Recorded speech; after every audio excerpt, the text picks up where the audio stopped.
Hi, I'm Gomes, also known as DJ, and in this video I'm going to explain OUM comparing with the previous Oracle implementation methods such as AIM and AIM for business flows. I'm going to compare process, tasks, deliverables and phase, and I'm going to explain the difference between waterfall and agile approaches. If you have any question, just contact me and I'll be glad to help. Thank you. But before we compare OUM with the previous implementation methods such as AIM and ABF, AIM for business flows, let's first understand the main differences between agile and waterfall approaches. This is very important to know because Oracle uses Scrum notations and artifacts and claims to have an iterative and agile approach. First difference: in waterfall, we create a plan and follow that plan, evaluating variances in order to report and take actions to bring the project back on track. And plans require some predictability. In Scrum, which is an agile approach, the idea is to prioritize adaptability over predictability, which means we don't plan the entire project up front. We only plan by sprints. Second difference: in waterfall, the project plan includes process, methods, tools and policies that are required to be followed. In Scrum, we prioritize people over process, methods and tools. That's why it's required to have a very senior and cohesive project team in projects using Scrum.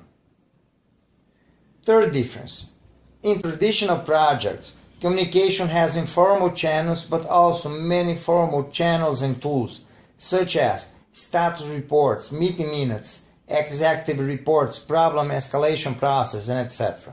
But in Scrum, we prioritize informal communication over formal communication. The assumption is that everyone will assume their decision and no communication barriers due to language and cultural barriers will happen throughout the project. Fourth difference: in waterfall, the system deployment happens at the end of the project, unlike Scrum projects in which go-live happens by sprints, which means that the user may benefit by some chunk of code delivered by parts in production if using Scrum. Fifth difference: in waterfall, scope is defined upfront in a detailed way, while time and costs are planned based upon the agreed detailed scope. Since time and cost are our variables, we use tools such as earned value method or buffer variance to measure project variance and evaluate project progress and health. In Scrum, it's the other way around. We define time and cost upfront based on high-level scope and plan the detailed scope along the project. It's what we call a time box approach. Since scope is our variable, we use tools like product backlog and sprint backlog to measure its variance and evaluate project progress. So, while in waterfall we could spend more time and budget to deliver the agreed detailed scope, in Scrum we could deliver less scope and requirements in order to meet project budget and timeline. Sixth difference: scope changes are formally approved in waterfall projects, usually by a steering committee, while in Scrum, scope is elaborated progressively and changes don't require formal approval. It's what PMBOK calls rolling wave plans. The user assigned to the project is called product owner and has the autonomy required to approve scope changes and therefore prioritize the remaining requirements in an informal way through the project. Seventh difference: due to its dynamics, Scrum projects require heavy availability of key users throughout the entire project. This is required because in every sprint we have requirements mapping, prioritization, definition, development, tests, and user validation in order to have a chunk of developed and validated codes ready to go live. In waterfall projects, we may have some moments that require more user availability and others that don't require that much. And finally, the eighth difference, which is in traditional projects, the project manager is the one responsible for project success and may be blamed for project failure. But in Scrum approach, we don't have a project manager because the team is senior enough to manage themselves without any boss. The Scrum Master is only a facilitator, but does not share the same responsibility and ownership that a project manager does. If we need to blame on someone for project failure in Scrum approach, it will be the product owner, but again, the team is self-managed. As we can see, we have many layers from a strict waterfall approach to a 100 agile project. Most projects use aspects from both approaches, and that's what I'm going to show you here. The most waterfall method in our context is AIM, which has a lot of templates, documents, formal communication, and a project manager. In such method, go live happens at the end of the project and not by sprints, and the client provides the definition of future process model prior from witness the system. After the definition system is set, customizations are developed and final solution is tested. Then we have custom development using prototypes. We may still have some templates, formal communication, and documents as well as a project manager. Go live may still happen at the end of the project, but the scope is elaborated progressively through prototypes. Once a prototype is approved, then it's fully developed and tested. Next, we have ABF or AIM for business flows. Some documents are laid off, such as current process model, making the project methodology more lean, but we still have a project manager. We still have formal communication, and go live still happens at the end of the project. But the CRP's conference room pilots are workshops in which the scope is progressively elaborated until project completion.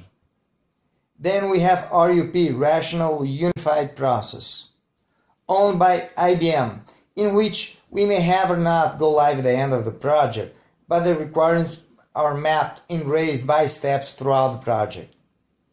And finally, we have Scrum, in which we have no project manager. We have chunk of codes developed and tested ready to go live after every sprint. We may deliver less scope at the end of the project because scope is our variable. In other words, we do have adaptability over predictability. Now, let's take a look at AIM or Application Implementation Methodology, which was the first Oracle method for application implementations and the most known one for this type of project, and understand how its phase matches with OUM phases. We have 6 phases in AIM and only 5 at OUM. AIM phases are: first one is definition, where we determine the high-level business and information system requirements necessary to meet a set of defined business objectives. The definition phase results in a clear definition of a project's functional scope. It is related to inception phase at OUM, where high-level business requirements, macro scope, and high-level estimates are done to provide alignment among main stakeholders and main executives. Second phase is operation analysis, and the goal here is to understand the business requirements raised in the previous phase aligned with the system architecture to result in a clear definition of a project's functional scope. In this process, we map and estimate gaps, create information model, map business data, define application architecture, and define future process model. Third phase is solution design, and the goal here is to use the requirements created during operation analysis and finalize the system design and proposed application setups. Here, we define application setups, which is the famous BR100 document, and the security profiles, which is the BR110. In this phase, we also develop functional and technical specifications for customizations, we design conversion programs, and create the test scripts. Both operation analysis and solution design from AIM method are related to elaboration phase at OUM, where we develop the detailed requirements, partitioning the solution, creating any necessary prototypes, and baselining the architecture of the system. Some functional specifications and user requirements mapped under Scrum notations, like the user stories, and under UML notations, like use case, behavior diagrams, and data class, are done in elaboration and revised at the next OUM phase as part of an iterative approach. Test plans are also created in the elaboration phase of OUM. Fourth AIM phase is build, and as the name suggests, this is the phase where we actually build a solution by developing the codes for custom objects, the codes for conversion programs. We execute all tests according to the test scripts, prepare environments, and develop the cutover plan. Both solution design and build phase from AIM could be compared to construction phase at OUM due to the iterative approach at Oracle Unified Method. Fifth phase in AIM is called transition, and that's where the go live happens. In this phase, we install the data conversion and installation routines. We train personnel, we implement the cutover plan, and deploy system in production. It's associated with transition phase at OUM as well. Sixth and last phase of AIM, is production. The goal here is to monitor and confirm that the application is performing as expected. We also plan for future enhancements, just like production phase at OUM. We also have 11 processes at AIM that are executed throughout those phases. They are: first one is business process architecture. It maps and addresses the organizational business process and aligns them with the business requirements and applications. High-level process design and future process model are part of this process group. Second process group is business requirements definition. It defines the business requirements that must drive the future process model to be implemented. The RD020 is part of this process group. Third process group is business requirements mapping, and it details the solution design that will be implemented by raising the gaps between the future process model and what the application really has as native functionality. Setup documents, which is the BR100, and gap lists are part of this process group. Fourth one is application technical architecture. This refers to the technical part of the project, meaning hardware, database instance, and application. Usually those deliverables and tasks are executed by a DBA. Next one is module design and build. This process group has to do with all custom elements developed during the project, including reports, forms, interface, workflows, customizations, and extension. Functional specification and technical specifications are part of this process group. Next is data conversion.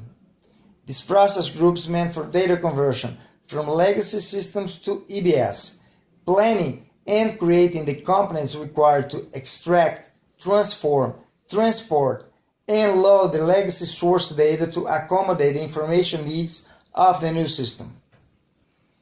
Next one is documentation. It defines the documentation requirements for the project and establishes which of the documentation tasks are required.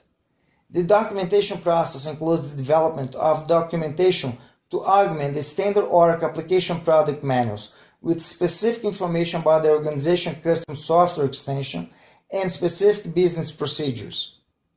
Next one is business system testing.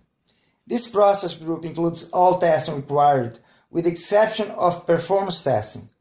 Therefore, unit tests for custom elements, system testing, integration test, and acceptance testing are considered in this process group. Next is performance testing.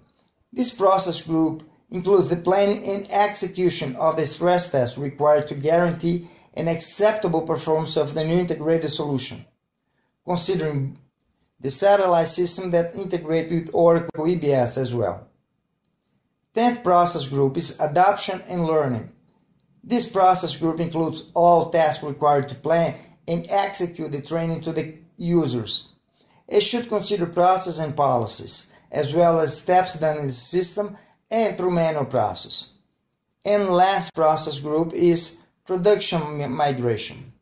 The goal here is to support the new integrated solution. Basic tasks include monitor and address system issues, measure system performance, and respond to help requests and error requests.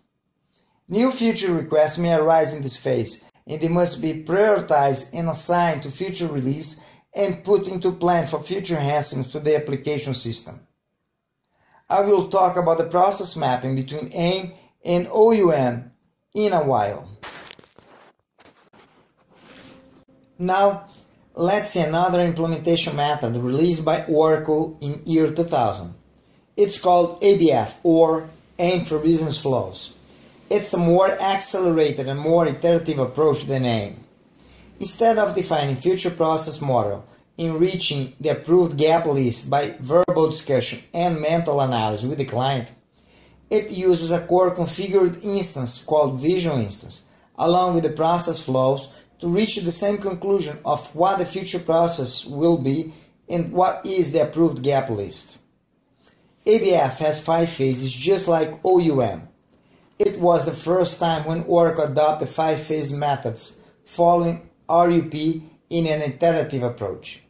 It all starts with definition phase, when project planning happens along with the construction of the business flows that Oracle didn't have. Even though Oracle had many process flows, they did not have all of them addressed by Oracle EBS, and the project team had to complete whatever was missing.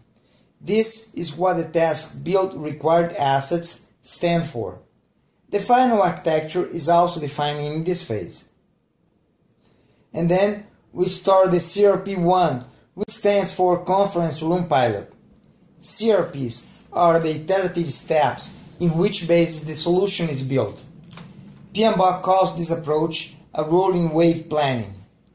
CRP1 purpose was to show the vanilla application to the key users along with the process flows in order to define the future process model and the gap list. It uses a pre-configured instance to present how Oracle EBS performs the daily operation. Key users would have a better ground then to decide what needed to be customized and what could be addressed through setups. Second phase is elaboration, where the final solution would be defined and set. CRP2 environment would already have the setups meant for the client in order to test and search for bugs. Custom specification also starts at elaboration phase, as well as test scripts are built here. It's important to notice that CRP2 environment does not have customizations or extensions yet. Its purpose is only to validate the vanilla solution. Then we reach the third phase called build, in which customization and data conversions are developed and tested. CRP3 therefore would have the entire solution, a configured environment with all integrations with satellite systems, all customizations, extensions, and data conversions. Project team would validate the entire solution before user validation tests, which also happens in build phase. Fourth phase is transition, in which users are trained. Production environment is installed and configured, and data is converted according to the cutover plan. After all custom objects are deployed and production readiness is validated, Oracle EBS goes live at the end of the transition phase. Fifth and final phase is production, which goes to monitor and confirm that the application is performing as expected. We also plan for future function enhancement at production phase. As you can see, transition and production phase are the same in AIM, OUM, and ABF.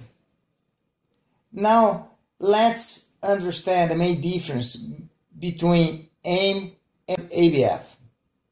To start, AIM requires a long time building current process model document, which is not required for ABF. ABF is like a suit you buy in a department store instead of having a tailor to make it for you. You don't have your measures taken when you go to a department store for a suit. You just wear it and analyze what needs to be adjusted. A suit made by a tailor is a better analogy to a custom system development and not to a packaged system. Second difference is that in AIM, future process model is defined before key users actually witness the system in all its details, which may bring conflicts later on in the project, because conflicts always rest in details. But in ABF, future process model is defined while key users witness how each process happens in Oracle EBS with the support of the process flows diagrams, so that they can have a high-level understanding of it.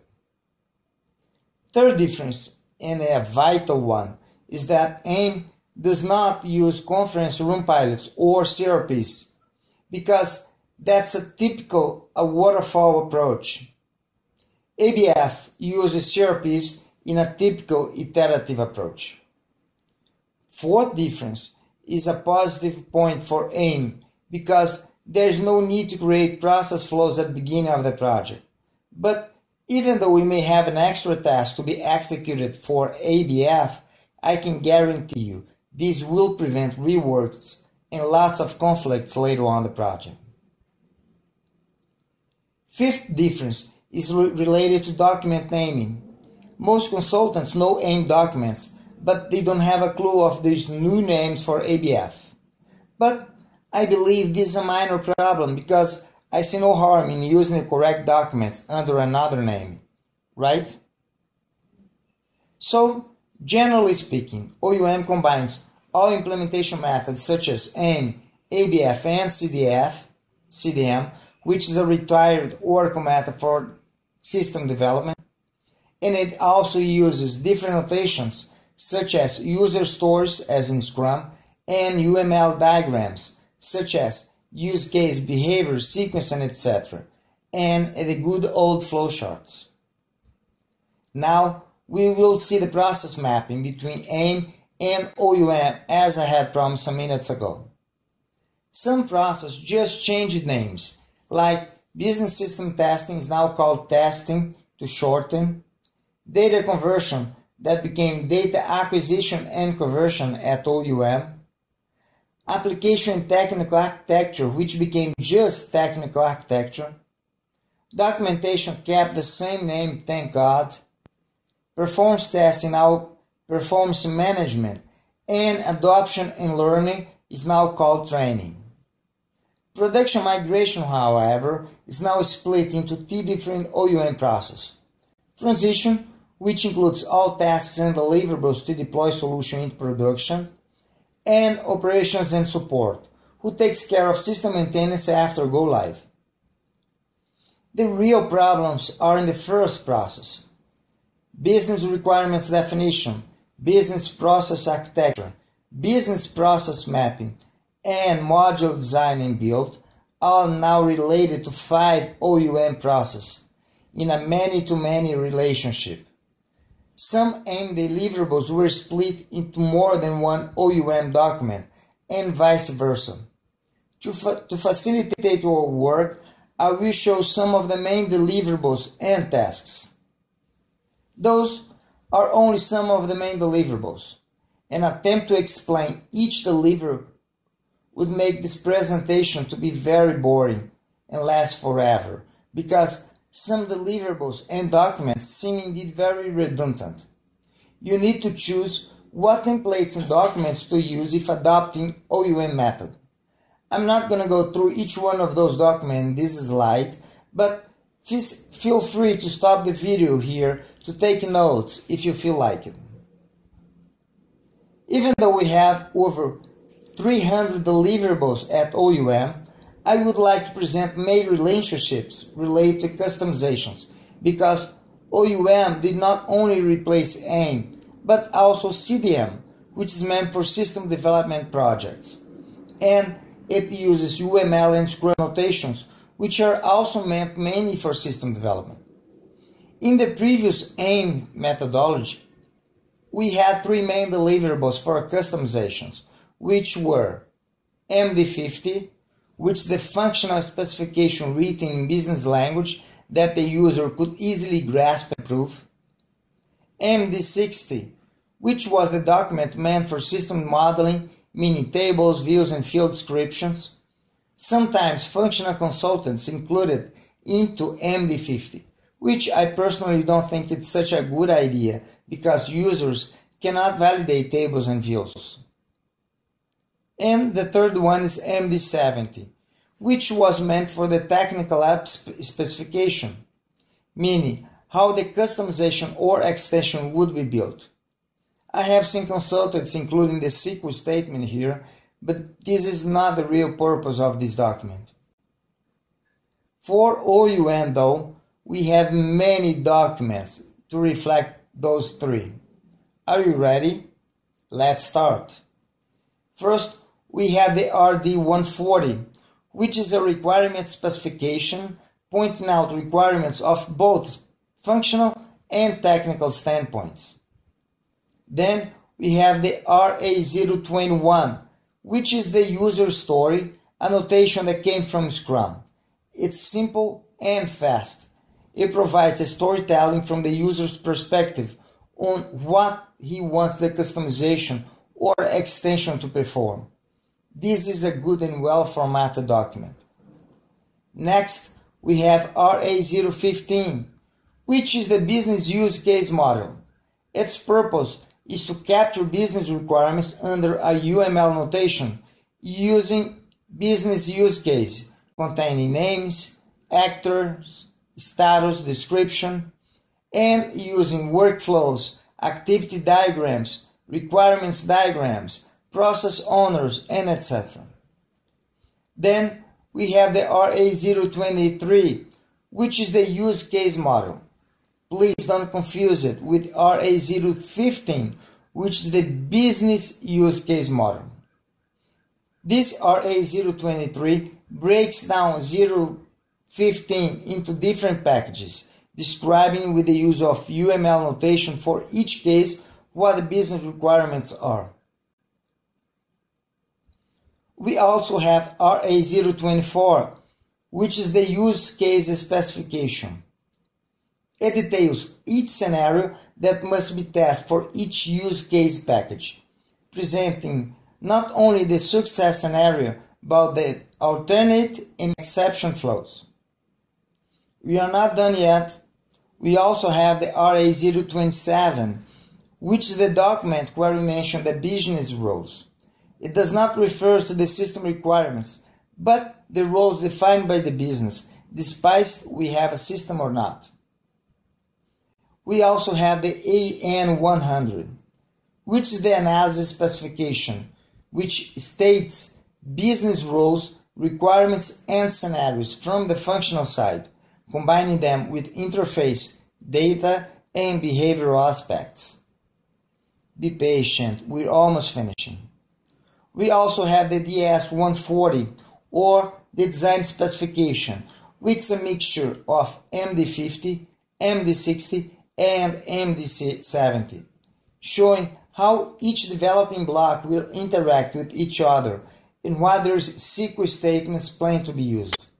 But it also contains data structure in terms of tables and field definition, along with prototypes of navigation and reports requirements. We also have the DS150, which is the logical database design. Its main purpose is similar to the MD60, with a few extra information for validation field. AN50 and AN60. This is the analysis model. Both tasks use the same document, which is a technical document of how the solution will be built, defining for each package not only technical requirements, but also entity class model, control class model, boundary class model, and state diagrams. Then we have the RD065, which is the domain model. This is the first cut of the business object class type model. Its goal is to capture concepts related to the problem domain and identify relationships among them. Then we have the IAM 040, which is the physical database design.